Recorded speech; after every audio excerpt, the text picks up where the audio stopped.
Som Martin Čapo a toto je môj podcast.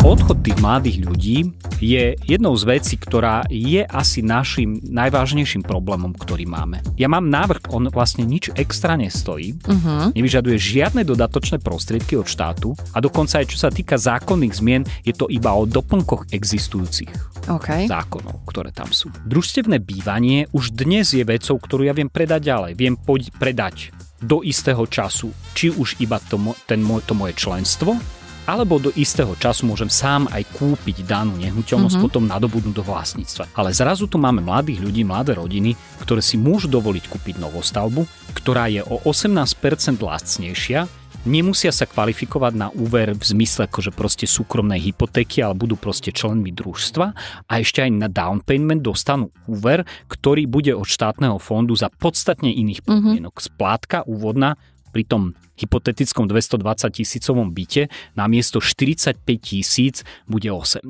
Ahoj Martin. Ahoj Ľudská. Ako sa máš dnes?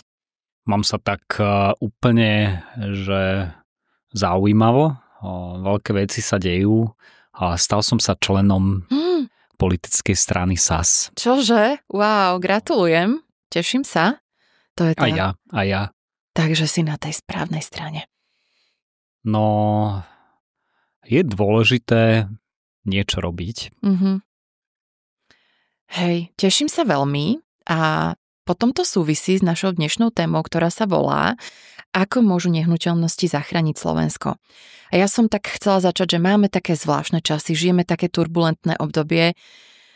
Už tu máme teda tú transakčnú daň, už máme Trumpa, to sme sa presne bavili v januári, ja si pamätám, že ako si prinášal prognózu, tak sme nevedeli, že kto vyhrá v Amerike voľby, ak to bude náhodou Trump, ako to bude vyzerať, čo sa stane s Ukrajinou. Tak jeden deň tu máme clá, potom na druhý deň ich tu nemáme, že nikto nevie, čo bude.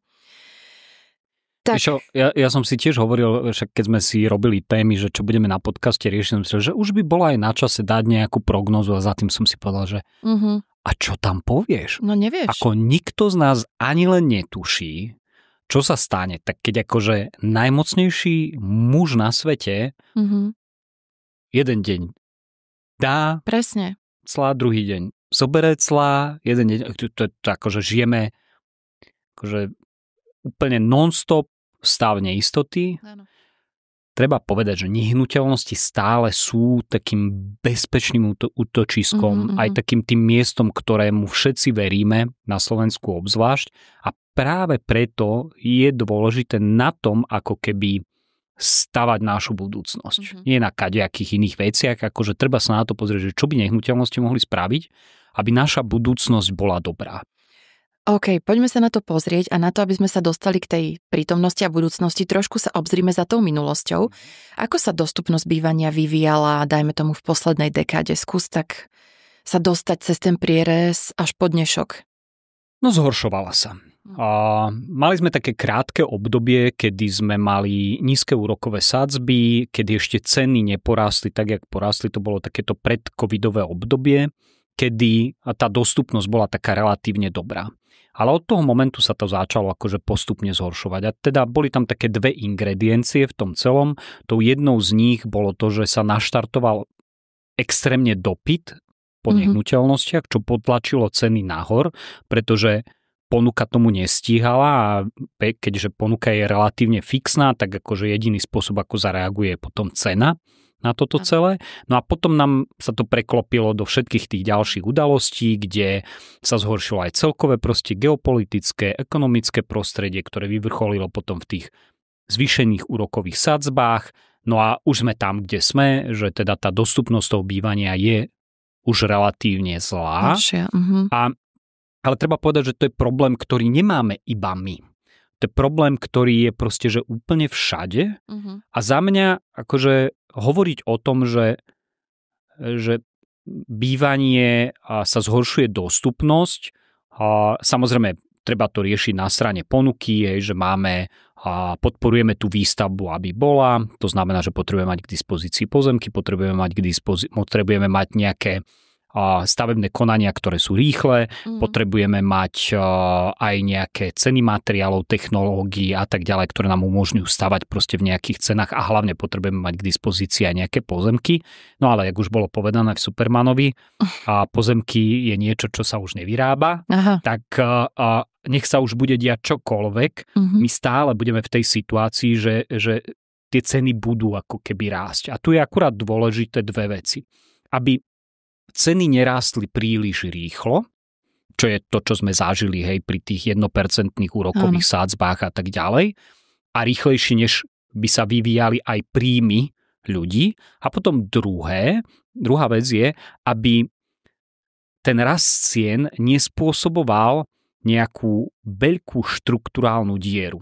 A keď hovorím o štrukturálnej diere, tak tu sa hlavne bavíme o tom, že, a to je napríklad príbeh Ameriky, kde vzniká rozdiel medzi tými ľuďmi, ktorí majú a ktorí nemajú. Medzi tými, ktorí vlastnia veľký počet nehnuteľností a medzi tými, ktorí si ich už nikdy nedovolia. Lebo to ako keby vymazáva tú strednú triedu, ktorá je základom sociálneho zmieru a tiež aj základným predpokladom nejakého demokratického zriadenia a tak ďalej. Ale zatiaľ tam snáď nesmerujeme do tohto scénáru. Či? Jasne, smerujeme tam už? COVID bol prvé miesto, ktoré to ako keby urobilo, ale aj potom tá inflácia, ktorá prišla a tak ďalej. To sú všetky tie miesta, kde sa udeje to, že tí ľudia, ktorí mali peniaze, sú schopní na tom zarobiť a tí, ktorí akože mali problém, majú väčší problém. Proste tie nožnice sa otvárajú. A tá dostupnosť bývania, teda treba povedať, že ja som akože verím v trh, ale trh nie je dokonalým riešením úplne na všetko. A toto je presne to ukážkové, že proste trh pôjde tam, kapitál pôjde tam, kde sa najviac zhodnocuje. Ale ty môžeš mať iné potreby ako spoločnosť, než len zhodnocovanie kapitálu a v takom prípade potrebuješ do toho nejakým spôsobom vstúpiť ako štát, v prvom rade, aby si proste vytvorila nejakú politiku, ktorá umožní, aby ten trh, však niekon funguje, ale aby si podporila aj nejaké iné veci, ktoré ty potrebuješ. A dostupnosť bývania tam patrí. A vidíš cestu, ako by mohol štát alebo samosprávy k tomuto prispieť, aby sa tá situácia celá zlepšila? No. A ja som povedal na začiatku, že som teda vstúpil do Sasky. Pýtam sa tej správnej osoby. A vstúpil som do nej nie kvôli tomu, že teda ako teraz chcem byť politik, nevyhnutne, ale pretože som mal vyslovene tému a mal som riešenie. A budem musieť začať tak z kraja. Poďme na to. Celom. Som Martin Čapo a toto je môj podcast. Mám už takmer 19-ročného syna a takmer 16-ročnú dcéru. A v kontexte toho, čo sa teraz deje vonku a podobne, tak som im povedal, že nie je jedno, či pôjdete na vysokú školu, ale jednu vec, ktorú od vás jednoznačne chcem, je, že pôjdete do zahraničia. A keď som toto aj vyslovil, tak ako proste hneď za tým som si sám pre seba musel uvedomiť takú vec, že no ale ja by som bol strašne rád, keby sa vrátili naspäť. A jasne, nech idú zahraničie, nech zažijú veci a tak ďalej, ale bol by som rád, keby som ich mal tu. Keby žili tu spolu so mnou, proste ako rodina a podobne. A keď som si toto povedal, tak som si za tým musel povedať, že no ale aktuálne nemôžem proste so spokojným svedomím povedať, že aby sa vrátili. A teda je mojou úlohou, aby som urobil všetko preto, aby sa mohli vrátiť. A od toho viedlo k tomu, že som si uvedomil, že jednu z takých najzásadnejších vecí je, že ten odchod tých mladých ľudí, ten odliv tých mozgov je jednou z vecí, ktorá je asi našim najvážnejším problémom, ktorý máme. To, že celá západná Európa má problém s demografiou, už nie je žiadne tajomstvo. Proste akože klesá nám pôrodnosť a počet detí, ktoré sú v jednej rodine, akože tiež klesá a tak ďalej. A Slovensko v tomto je podľa mňa taký premiant, ktorý ešte extrémnejšie tento vývoj proste zažíva. Sme relatívne malá krajina, ale vzhľadom na to, čo všetko sa tu deje, štvrtina študentov odchádza študovať do zahraničia. asi podľa nejakého ďalšieho prieskumu asi cez 40% mladých ľudí do 24 rokov hovorí o tom, že odchádza do zahraničia. Jasne. A čo ešte horšie je, že keď oni tam odídu a potom je položená otázka, koľko z nich sa vráti, tak tí, ktorí povedia, že by sme sa vrátili, to je číslo niekde okolo 15-16%. Drvivá väčšina ľudí je buď nerozhodnutá, alebo presvedčená, že už sa nevrátia. A to je akože vážny problém. Keď som písal knihu, tak som akože narazil na taký vynikajúci citát, ktorý povedal Auguste Comte, jak neviem, jak sa číta presne, Auguste Comte. A on povedal, že demografia je osud. A to je presne to.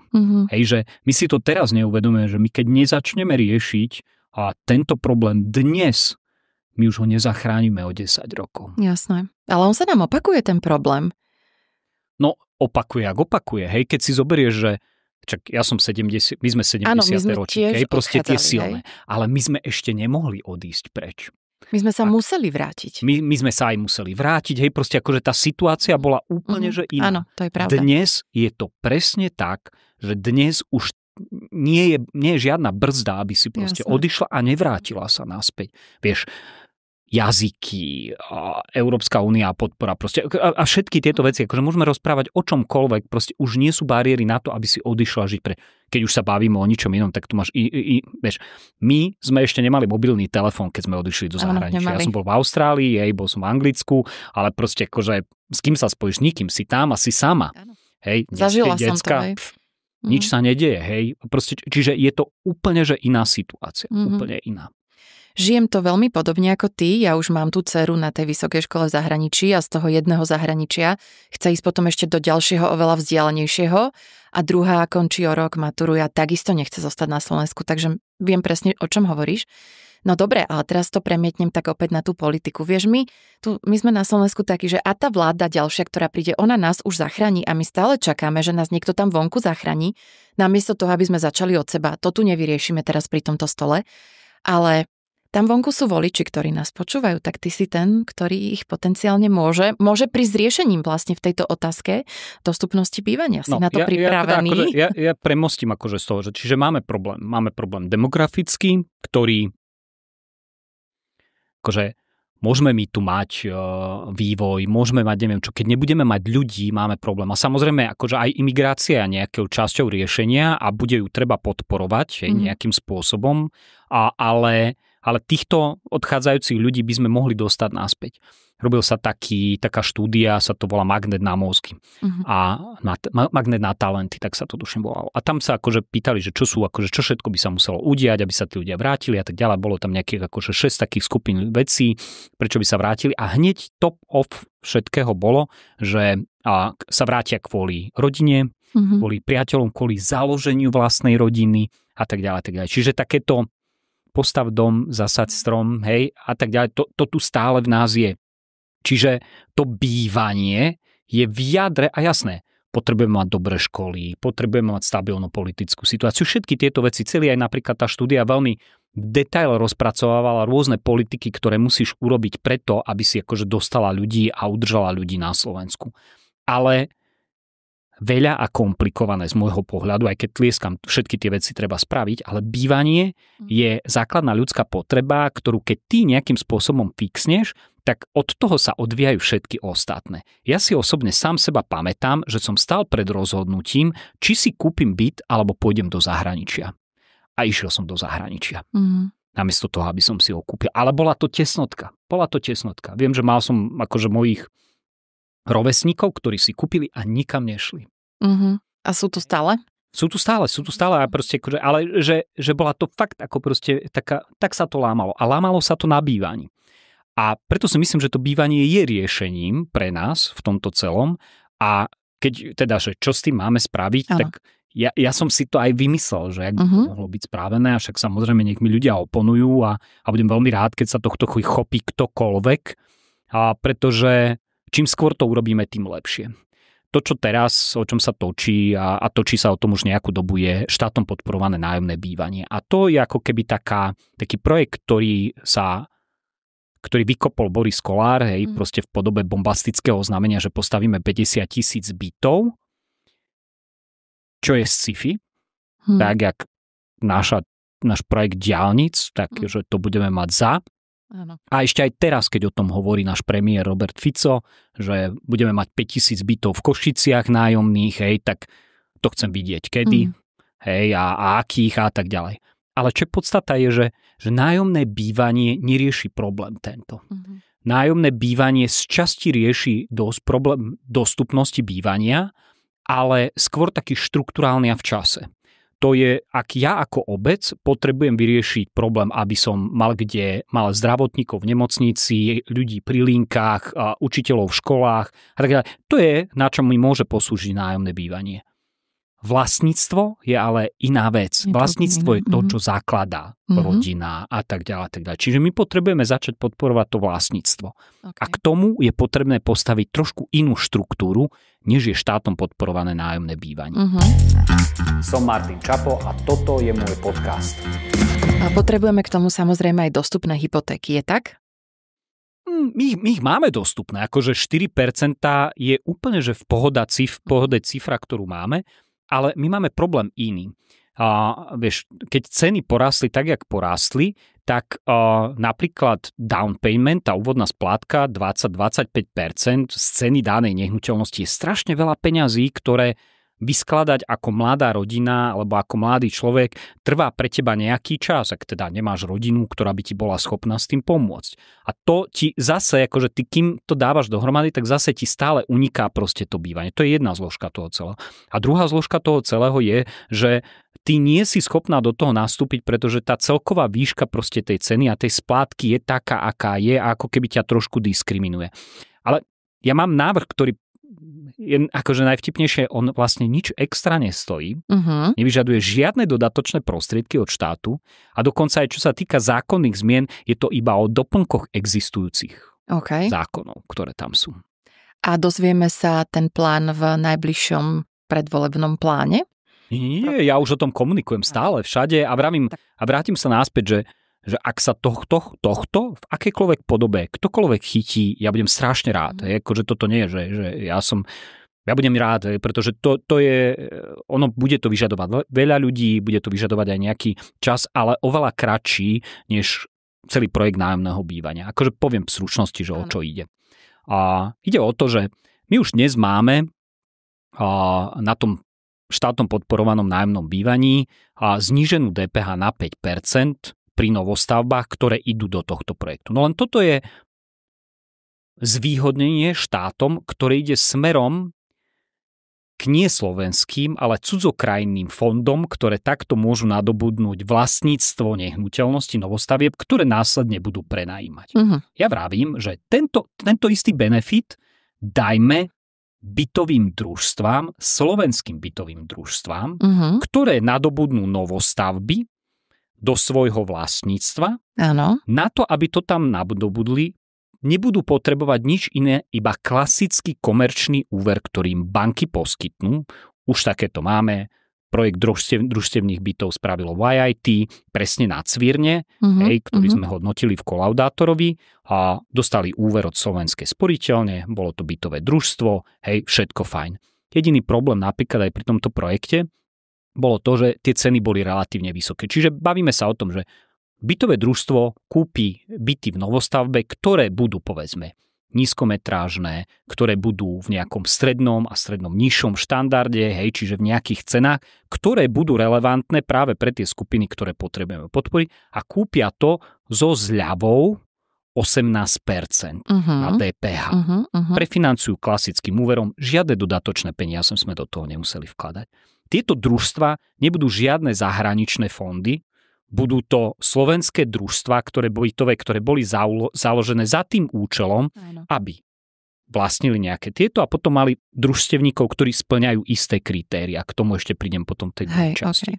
Tie družstva môže založiť developer, môže založiť obec, môže, proste, že opäť to nebude tak, jak v prípade štátom podporovaného nájomného bývania, že máme dnes tretí subjekt, ktorý bude investorom v tom celom na základe podmienok. Čiže podstatne flexibilnejšie, rýchlejšie a tak ďalej.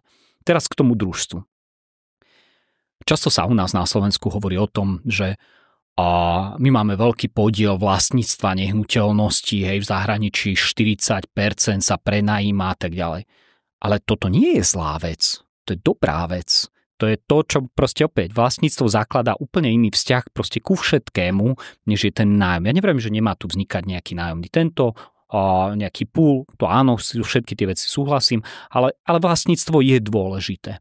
A družstevné byty a družstva, a tým, že sú pozostatkom bývalého režimu, áno. tak sa na to tak pozerá, že bakané, na to sa ani nepozrieme. Ale to nebola blbosť, to proste fungovalo, to malo zmysel. Keď sa pozrieme napríklad do Rakúska, tak tam to máme, hej, proste reálny príklad toho, že to proste funguje a tak ďalej. No, čiže máme družstvo, bytové družstvo, ktorého členmi sú mladé rodiny, mladí ľudia a tak ďalej. Povedzme si kritériá, že tieto špeciálne družstva budú pre ľudí, ktorí sú do 35 rokov, do takéhoto príjmu a tak ďalej. A tí družstevníci budú môcť kupovať tie byty, ktoré boli kúpené za podstatne zvýhodnejšiu cenu, alebo teda nie kupovať. Budú môcť bývať v týchto družstevných bytoch a platiť mesačne podstatne menej, než keby platili, keď si zoberú oni vlastný úver. Áno. A následne kupujú za cenu, ktorá je reálna na trhu bez toho zvýhodnenia DPH. Čiže ja to mám aj spočítané, hej, na takom klasickom 220 000 byte, hej, to vychádzalo niekde okolo 100 eur, hej, proste rozdiel v splátke medzi 700 a 800 eur, hej, čo je zásadný rozdiel, keď sa už na to proste pozeráme. Pochopiteľne, aby sa tu predišlo nejakým špekuláciám a tak ďalej, tak by tam bolo nejaké obmedzenie, že ja ako člen družstva budem musieť využívať danú nehnuteľnosť na vlastné bývanie, to znamená, nemôžem to ďalej prenajímať. Jasné.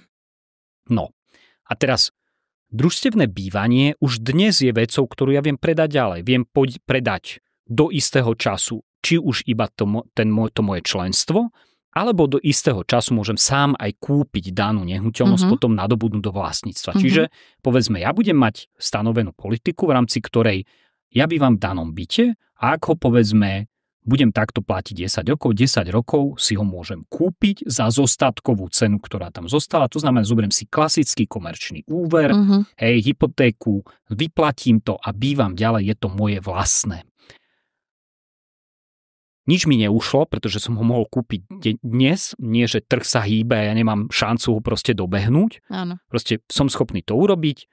Zároveň je aj vyriešený problém nejakej špekulácie, že ja to teraz kúpim a následne predám, hej, čiže to zvýhodnenie tej DPH bude mať naozaj iba vtedy, ak sa to udeje, že som to držal dostatočne dlhý počet rokov. Áno. A mám vybavené.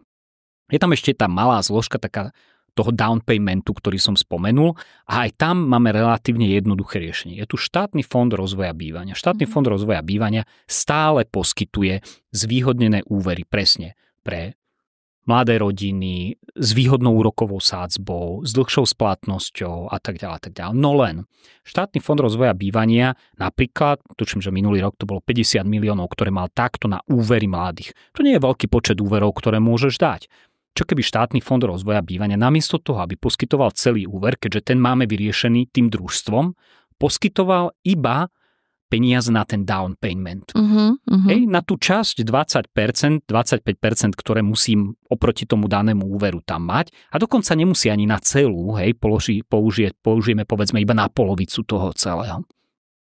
Opäť, kritériá musia byť splnené, vek, príjem a tak ďalej, ale zrazu tu máme mladých ľudí, mladé rodiny, ktoré si môžu dovoliť kúpiť novostavbu, ktorá je o 18% lacnejšia, nemusia sa kvalifikovať na úver v zmysle akože proste súkromnej hypotéky, ale budú proste členmi družstva a ešte aj na down payment dostanú úver, ktorý bude od štátneho fondu za podstatne iných podmienok. Splátka úvodná pri tom hypotetickom 220 000 byte namiesto 45 000 bude 18. Takže win. Hej, čiže po všetkých stránkach. A nepotrebujem žiadne dodatočné peniaze, potrebujem iba sa pozrieť na ten zákon, ktorý tam sme mali už o DPH, potrebujeme sa pozrieť na štátny fond rozvoja bývania, potrebujeme sa pozrieť na družstva a vybavené. To je strašne jednoduché, mi to teraz príde. A veľmi, veľmi logické a Jednoduché, proste jednoduché riešenie. Vieme to spraviť rýchlo, nepotrebujeme žiadne dodatočné peniaze, je to flexibilné a samozrejme akože je argument, hej, že pre dostupnosť bývania potrebujeme stávať. No áno, ale však my budeme stávať vtedy, keď budeme mať ľudí, ktorí budú schopní si to kupovať. A vďaka tomuto tí ľudia si budú schopní to kupovať. OK. Je tam nejaký zádrhel schovaný, nejaký pes, okrem toho down paymentu? Počuj, preto vravím, že ja o tomto tak hovorím a milé rád budem, keď mi ľudia budú oponovať a budú namietať, že toto sa nedá, hento, tamto. No lebo pochopiteľne, každý nápad má nejaké prekážky, cez ktoré je potrebné preskákať. Také jednoduché to zasa nebude, ale čím skôr sa o tomto budeme rozprávať a nebudeme sa tu rozprávať o fantasmagórii v podobe 50,000 bytov, hej, proste štátom podporovaných nájomných, tak tým skôr môžeme mať toto riešenie a tým skôr môžeme riešiť problém toho, že proste naši mladí odchádzajú preč, proste naša budúcnosť odchádza preč a my budeme proste krajinou starcov. Jasné, a to nechceme. Mne napadla jedna jediná vec taká, že asi treba vojsť do hlav tých ľudí a presvedčiť ich o tom, že družstevné bývanie nie je downgrade. Vieš, že vlastne oni majú stále možno pocit, že musia vlastniť, že to je tá kotva, vieš, a to ťa drží. Pravdu? Projekt družstevného bývania, ktoré urobil YIT, okamžite. Ľudia s týmto nemajú problém. Takže ak ja pre teba položím podmienky, hej, že proste môžeš nadobudnúť túto nehnuteľnosť, bude ťa to mesačne stáť toľko a toto máš down payment, čo je jednoznačne lepšie než čokoľvek iné, kde tam vidíš. A tak povieš, že OK, a potom sa pozrieš na podmienky družstva a povieš, prečo nie? Dobre, tak to je dobré vedieť, že sa to hneď rozobralo a nie je s tým žiaden problém. Takže predsa len nehnuteľnosti môžu zachrániť Slovensko, ako vidím. Ja si myslím, že hej. Znie to nádejne. Je ešte niečo, čo by sme mali na záver povedať a nepovedali? Sme? Že treba prísť k voľbám o tie 2 roky, či kedy to vychádza? Ježišmária, to ešte bude čas na to, ale hej, keď to tak hovoríš, tak myslím si, že je na čase. Ja by som si tak prial, aby sme namiesto toho, aby sme vykrikovali, ako je čo zlé a ako kto čo urobil, aby sme sa sústredili na to, čo všetko sa dá spraviť. Čo by sme mohli spraviť? Aké tu existuje riešenie a zabudneme na to, kto ho spraví. Len to urobme. Super. Ďakujem veľmi pekne, Martin. Aj ja. Aj za nádej, aj za všetky tieto skvelé infošky.